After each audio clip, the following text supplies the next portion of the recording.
October 9, 2012 Shri Dharmasthala Manjunatheshwara college second year చదువుతుంది సౌజన్య. ఎప్పటిలాగే కాలేజ్కి వెళ్ళి కాలేజ్ అయిపోగానే 4 o'clockకి బస్ దిగింది. ఇంటికి వెళ్తుంది. కానీ 8 o'clock అయినా కూడా ఇంకా ఇంటికి రాలేదు. దీంతో కంగారు పడ్డ తల్లైన సుష్మావతి సౌజన్య తండ్రైన చెన్నప్ప గౌడ్కి కాల్ చేసి చెప్పింది సౌజన్య ఇంకా ఇంటికి రాలేదని. చెన్నప్ప గౌడ్ 200 మందిని వెంట వేసుకొని ఊరు మొత్తం వెతకడం మొదలు పెడతాడు. ఎంత వెతికినా సౌజన్య కనపడదు. దీంతో వాళ్ళ దగ్గరలో ఉన్న పోలీస్ స్టేషన్కి వెళ్తారు.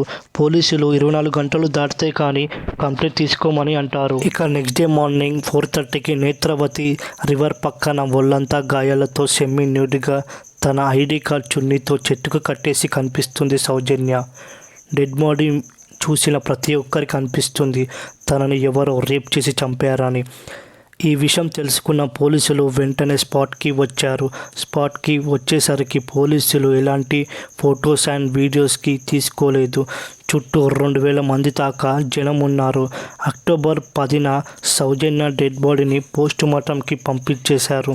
సౌజన్య రేప్ చేసిన వాళ్ళు తన ప్రైవేట్ పార్ట్స్లో 6 inches మట్టి పోశారు వాళ్ళు తప్పించుకోవడానికి. అంతేకాదు తన బాడీలో ఉన్న రిబ్స్, చెస్ట్ బోన్స్ విరిగిపోయాయి. ఇదే కాకుండా తన నెక్ మీద విపరీతమైన స్క్రాచెస్ ఉన్నాయి. ఇవన్నీ చూస్తే ఒక్కరు కాదు చాలామంది కలిసి చంపారని తెలుస్తుంది. నిందితులని ఎవరిని వదిలిపెట్టవద్దని ధర్మస్థలిలో జనాలు ధర్నా చేయడం మొదలుపెట్టారు. పోలీసుల మీద ప్రెషర్ పెరగడంతో పోలీసులు అక్టోబర్ 13న సంతోష్రావు అయిన ఒకరు లోకల్ వర్కర్ని తన షర్ట్ పైన బ్లడ్ మార్క్ని చూసి అరెస్ట్ చేశారు.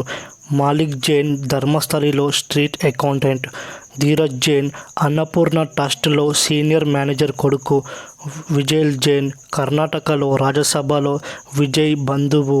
వీళ్ళ ముగ్గురు గురించి ఎందుకు చెప్తున్నానంటే ఆ రోజు సౌజన్య వెళ్ళేటప్పుడు వీళ్ళ ముగ్గురిని చూశానని సౌజన్య బంధువు ఒకరు పోలీసులకి చెప్పారు. దీంట్లో షాకింగ్ న్యూస్ ఏంటంటే సంతోష్రావుని అప్పగించింది ఈ ముగ్గురే. పోలీసులకి ఈ ముగ్గురు కేసులో ఇన్వాల్వ్ అయి ఉన్నారని అక్కడ జనంకి కూడా డౌట్ వచ్చింది. సంతోష్రావు ఒక మెంటల్లీ ఛాలెంజర్ పర్సన్ అని, సౌజన్య బాడీ మీద ఉన్న నేల్స్ మార్క్స్కి సంతోష్కి ఎలాంటి సంబంధం లేదని సౌజన్య పోస్ట్ మార్టం చేసిన డాక్టర్ చెప్పాడు. సిబిఐ ఆ ముగ్గురిని కూడా ఇన్వెస్టిగేషన్ చేసింది. ఇలా 10 సంవత్సరాల పాటు ఇన్వెస్టిగేషన్ చేశారు. 2023లో సంతోష్రావు ఈ హత్య చేసిందని సిబిఐ కోర్టులో చెప్పారు.